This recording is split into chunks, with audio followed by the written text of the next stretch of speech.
Assalamualaikum warahmatullahi wabarakatuh.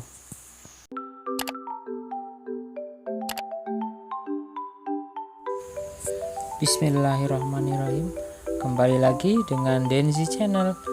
Video kali ini supaya kecintaan dan kerinduan kita kepada Rasulullah semakin besar, insya Allah untuk segmen kali ini berjudul Yuk Belajar Nyunnah. Apa itu nyunnah? Kenapa harus nyunnah?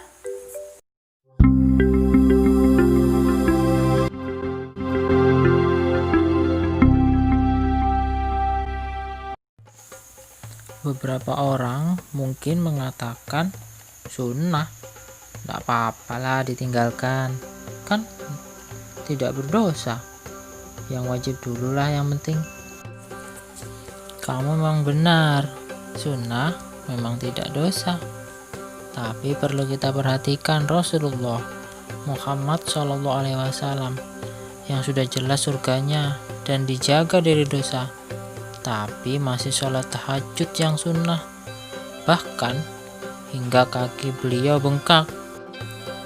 Ketika ditanya kenapa sampai begitu, beliau menjawab dengan santai, apa salah jika aku bersyukur? Bagaimana dengan kita? Surga kita belum jelas, sholat pun belum sempurna, entah diterima atau tidak. Jika diterima mungkin hanya 20%. Dosa masih banyak. Sedekah kalau ingat, puasa pun masih bolong, apalagi sholat malam, nol. Masih pantaskah kita merindukan surga? Kenapa tidak kita mulai dari sekarang, sempurnakan ibadah kita dengan belajar dan mengamalkan sunnah. Kita tutupi yang buruk-buruk dengan sunnah, dan kita akan dapati cinta Allah.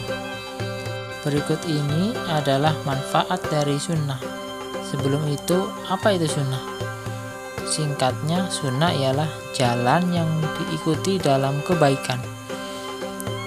Sesungguhnya telah ada dalam diri Rasulullah itu suri tauladan yang baik bagi orang yang mengharapkan rahmat Allah dan hari kiamat, dan dia banyak menyebut Allah. Quran Surat Al-Ahzab ayat ke-21. Sesungguhnya teladan dan sunnah terbaik ada di Rasulullah, dan semua sunnah datangnya dari seluruh perilaku dan perkataan Rasulullah, mulai dari Rasulullah bangun tidur sampai tidur lagi. Nah, inilah yang akan kita bahas dalam segmen Yuk Belajar Nyunnah. Apa manfaat yang akan kita dapat dari sunnah? Secara garis besar ada 3 manfaat, dan ini adalah janji Allah. Yang pertama, Allah akan mencintai kita. Jika cinta Allah kita dapatkan, maka seluruh dosa kita akan terampuni secara otomatis. Yang kedua, kita akan menjadi hamba yang dekat dengannya. Karena saat kita dekat, kita akan merasa selalu diawasi Allah, sehingga mustahil kita akan melakukan perbuatan yang tidak disenangi Allah. Yang ketiga, doa dan harapan kita mudah dikabulkan. Hal ini yang membuat seluruh masalah dimudahkan oleh Allah Subhanahu wa Ta'ala, sehingga kita menjadi orang yang beruntung, bahagia di dunia dan di akhirat.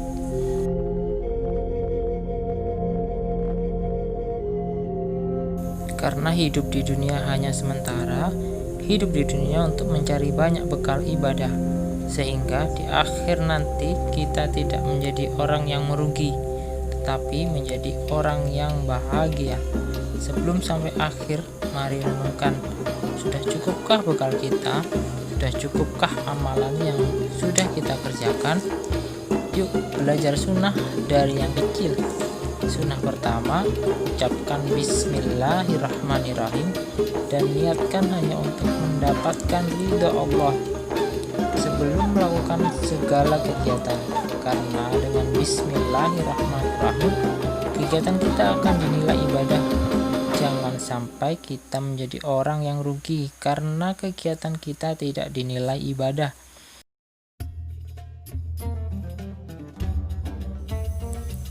Saat mengucapkan Bismillahirrahmanirrahim, bayangkan Allah mengawasi kita. Allah hadir bersama kita. Karena makna dari kata Bismillahirrahmanirrahim ialah dengan menyebut namamu ya Allah, kali ini hamba melakukan ibadah, dan ibadah ini kupersembahkan hanya kepadamu. Ibadah ini hanya kuperuntukkan hanya untukmu. Dan apabila kali ini ialah ibadah terakhir dalam hidupku, maka jadikan ibadahku ini menjadi ibadah terbaik yang akan mengantarkanku ke dalam surgamu ya Allah. Dan bayangkan pula saat kita akan melakukan maksiat atau perbuatan buruk. Seketika itu kita dimatikan, maka dosa yang kita perbuat tidak akan diampuni. Sudah terlambat untuk meminta ampun. Begitu buruk saat kita kembali kepadanya. Karena hanya kematian yang bisa membuat kita ingat akan adanya Allah, dan hanya kematian yang bisa membuat kita sadar bahwa apa yang kita lakukan akan kita pertanggungjawabkan kelak. Oleh karena itu, marilah saling mengingatkan dalam kebaikan. Ucapkan Bismillahirrahmanirrahim sebelum melakukan segala sesuatu, agar kita mendapatkan petunjuk dan kemudahan dalam melakukannya. Inilah keistimewaan umat muslim. Inilah keistimewaan sunnah Nabi.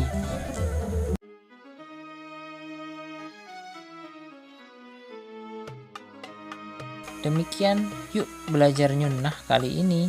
Mudah-mudahan kita dimudahkan mengamalkan dan istiqomah menjalankannya.